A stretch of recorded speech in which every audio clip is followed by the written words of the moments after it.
Privy Council is Jamaica's final appellate court, but are there prohibitive factors for Jamaicans to access such a court?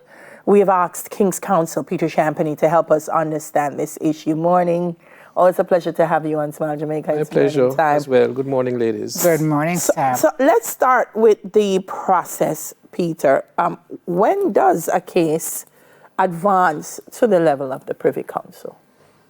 A case advances to the level of the Privy Council when there is a matter in our Court of Appeal which is being challenged either by one party or another, and then it goes to the Judicial Committee of the Privy Council. The Judicial Committee of the Privy Council is our final Court of Appeal. So it is at that stage that one goes to the Privy Council. Okay. And what's the process to get it done? Why are we talking about cost? Obviously, there's an inherent cost involved. Recently, with the advent of COVID in particular, out of COVID came some good, because we were able to, in the justice system, fine-tune and modernize video link evidence and so on, and Zoom hearings and all of that. Not to say that it wasn't around before, but the position before now, before COVID and years gone by, the position was one where persons would say that the cost in terms of travel to England to argue would have been prohibitive. And the counter-argument now is that it is not, that's not a factor anymore, because appeals are heard remotely. But getting to what was said recently in the media, the fact is that you still have to retain a solicitor in England to have the process ventilated, and that can be very costly. So there is a cost factor. And there are those, of course, who would want to say that they would prefer the in-person hearing as opposed to the remote hearing. So the cost factor is something that has been bandied about over time, but it is not that great a factor as it once was before. But you still also have to, I think, doesn't the Privy Council have to also agree to hear the appeal, and that takes some time? That you don't just say, well, I'm going to the Privy Council, that in itself is a process that requires the attorney or the King's Counsel to be engaged for a period of time. We have a right to be heard there, save and except for some cases in the criminal courts, for example, gun court matters, or final Court of Appeal appellate body is our local Court of Appeal. But we have a right based on what the Constitution provides. But the issue in terms of Privy Council, yes, or Caribbean Court of Justice is a hotly debated topic. And my own position is that we need to be very circumspect in terms of how we approach it, because there are pros and cons. One argument may be we want judges that are removed from all appearance of influence or anything like that. Not to say that our judges are influenced by extraneous matters, but the point is that you may want to have judges that are totally immune in every sense of the word. To the environment. Insofar as the environment is concerned. And the view is that because most of us in terms of this region essentially go to the same University of the West Indies, we have a common way of thinking. That is a view that has been put forward.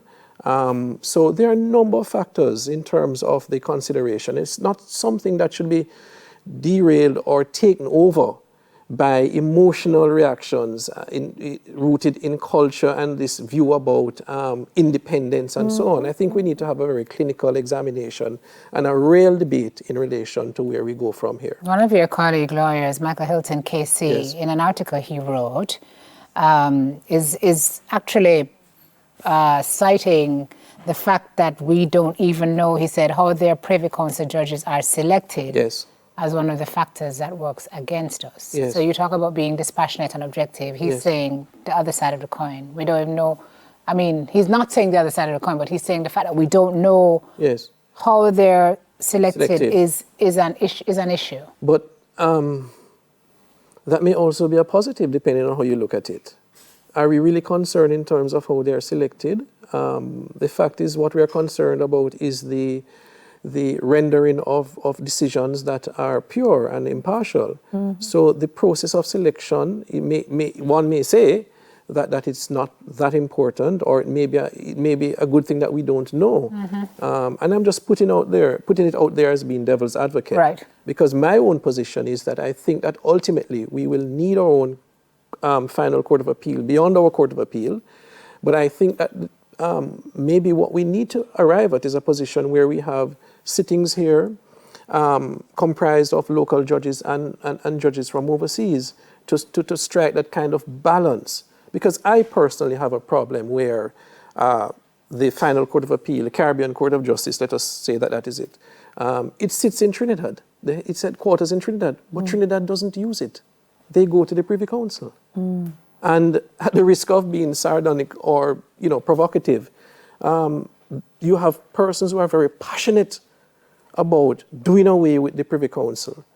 And some of these passionate persons are King's Counsel. Why not give up the title? Wow. If you feel so strongly about it, you can't approbate and reprobate at the same time. Right. So the point is, we need a serious discussion about it. It really needs a serious discussion. At the end of the day, we're talking about justice being served. Absolutely. And that should be the priority and the main line of argument. Yes. So I understand what you're saying when we bring in other things into the discussion. But where do we go?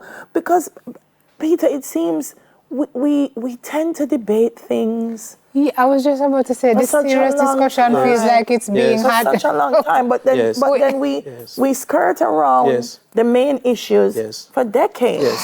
And sometimes then we never we park it, or how do we therefore get to a place where we hold this serious discussion and get to a decision that is fruitful? Maybe we want to resolve it by way of a referendum. I don't know. But all that I'm saying is that I think we need to have that discussion where it is free from politics, free from emotional views, and look at the empirical data and ascertain where do we go from here. We can't have it. Never. We can't have it. Free from politics? Well, that is. Free from political views? Well, I'm just saying. Free from emotion? We need to be very clinical about it, and we need to have that kind of discussion to make sure. And I think the time is coming soon, because we're talking about constitutional reform.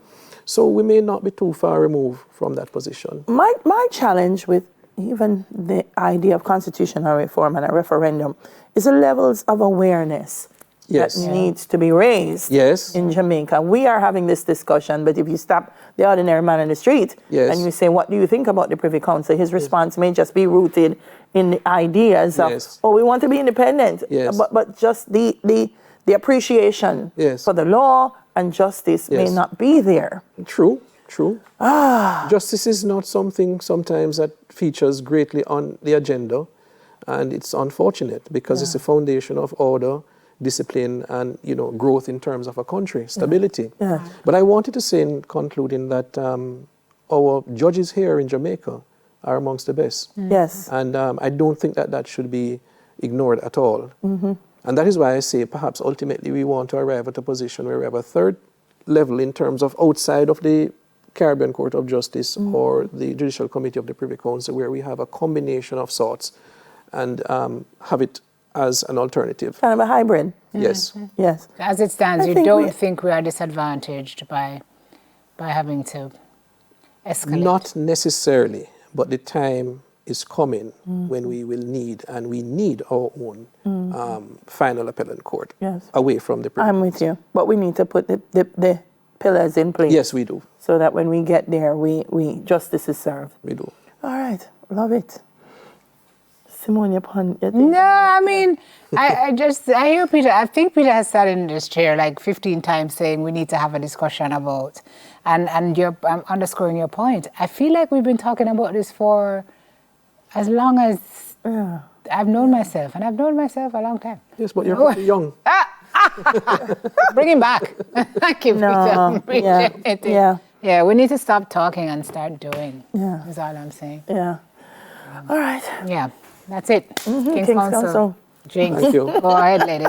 Peter Champagny. After the break, we'll have a chat with another outstanding Jamaican who's making a difference in the UK. We'll soon come.